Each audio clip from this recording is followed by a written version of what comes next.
এই হাদির কি অপরাধ ছিল? সে কি দুর্নীতিবাজ? সে কি মাস্তান, গাধাবাজ? তাহলে কেন, কি দোষ ছিল তার? শুধু দাসত্বের বিরুদ্ধে কথা বলার কারণে, স্বাধীন সার্বভৌম রাষ্ট্রের পক্ষে কথা বলার কারণে, ফেসিবাদের বিরুদ্ধে কথা বলার কারণে তাকে জীবন দিতে হলো। মানুষ জন্মেই মৃত্যুর জন্য, মরার জন্যই জন্মে। বিজেরা জন্মেই মরার জন্য, বীরত্বের জন্য, বাঁচার জন্য কেউ আসে না পৃথিবীতে। আমরা তো বুঝি জ্বালাটা কোন জায়গায়। এই দেশটাকে গত কিছুদিন যে লুটপাটে রাজ্যে পরিণত করেছিল, এই ব্যাংক গুলাকে সব খালি করে দিয়েছিল। এমনকি এই যে মসজিদে দাঁড়িয়েছি, এই মসজিদের 1 কোটি টাকা আছে একটা ব্যাংকে, সেই ব্যাংক এখন 1 লাখ টাকা দিতে পারে না। এই টাকা গেল কোথায়? সমস্ত টাকা পয়সা দেশ থেকে সব পাচার করে নিয়ে গেছে। এই দেশের বাতাসে বিমান উড়েছে গত 15 বছরে।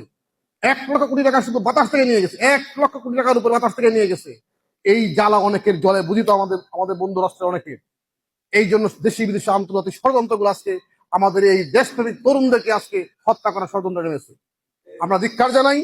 আমরা বলতে চাই, মানুষ জন্মেই মৃত্যুর জন্য, মরার জন্যই জন্মে।